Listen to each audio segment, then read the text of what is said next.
Bonjour, je suis Philippe Maheu, je suis dans le groupe 31 et nous sommes le samedi 1er novembre. Aujourd'hui, ceci est un extrait de mon entrevue avec le directeur de la maison de production des productions Protic 4 Inc., M. Sébastien Simard. Mais premièrement, les qualités entrepreneuriales sont des qualités qui servent à favoriser l'émergence de citoyens actifs, engagés, responsables et autonomes dans la société. Les trois plus grandes qualités entrepreneuriales sont la débrouillardise, la solidarité et la confiance en moi.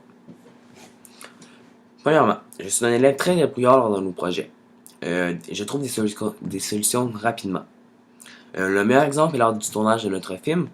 Nous avons eu un problème avec le matériel, mais au lieu de commencer à me plaindre ou à paniquer comme certains élèves, moi j'ai rapidement trouvé une solution pour qu'on puisse continuer notre film. Ma deuxième de mes qualités est que je suis une personne très solidaire, ce qui me permet de faire de très bons travail d'équipe. L'exemple, c'est que lors du tournage de notre film, un de mes coéquipiers avait mal fait son travail. Puis au lieu de me plaindre, de faire des commentaires négatifs, je l'ai aidé à le finir pour que le plus rapidement possible, on puisse continuer notre film. Mais la plus grande de mes qualités, d'après moi, est ma confiance en moi. Cela m'a permis de jouer extrêmement bien mon rôle d'acteur et de faire tout ce que mon réalisateur et mon caméraman me disaient sans gêne puis sans hésitation.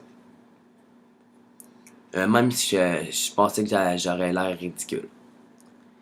Mais en plus, ça me permettait de ne pas avoir peur de dire mes idées ou ce que je pensais parce que j'avais confiance en ce que je disais. J'ai assumé plusieurs responsabilités lors de ce projet, comme il fallait apporter beaucoup de petits objets pour faire l'arrière-scène lors du film, puis c'est moi qui en ai apporté la plupart. Ou bien pour faire mon costume, c'est moi qui l'ai fait avec un autre de mes coéquipiers. Mais le plus grand rôle que j'ai assumé est le fait d'apprendre mon texte et d'apprendre à le dire naturellement pour mieux jouer mon rôle d'acteur.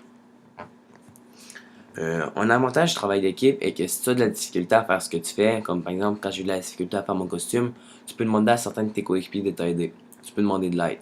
Mais l'un des désavantages, c'est que si une personne travaille mal ou fait pas sa partie, ben là, ça va nuire à toute l'équipe et ça va donner un moins bon résultat.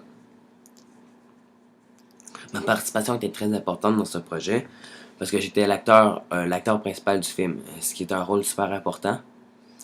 En plus, j'ai fait mon costume avec un autre de mes coéquipiers. J'ai travaillé sur l'arrière-scène et j'ai aussi aidé d'autres membres de mon équipe dans leur travail. Comme par exemple le responsable du son, car il avait beaucoup de difficultés. J'ai également proposé plusieurs idées pour les plans de caméra qui a permis d'augmenter la qualité de notre film. Le plus grand avantage de ce projet est que nous avions très peu de travail à faire à la maison, excepté pour le montage. Nous avions suffisamment de périodes en classe pour nous préparer pour nous préparer. Un autre avantage est que le scénario était déjà fait, ce qui nous a permis de plus focuser sur les plans de caméra, sur le son, les jeux d'acteurs, etc. Ce que j'ai moins aimé était le fait que nous devions faire un drame possédant une fille, tandis que nous étions une équipe seulement de garçons. Les filles sont placées entre amis, ce qui a laissé d'autres équipes seules sans filles. Ce qui a rendu très difficile la tâche de jouer une fille, tandis que tu es un acteur garçon. Peut-être le prochain coup de s'assurer qu'il y a une fille par équipe, ou peut-être même de faire les équipes vous-même pour séparer les filles également. Merci.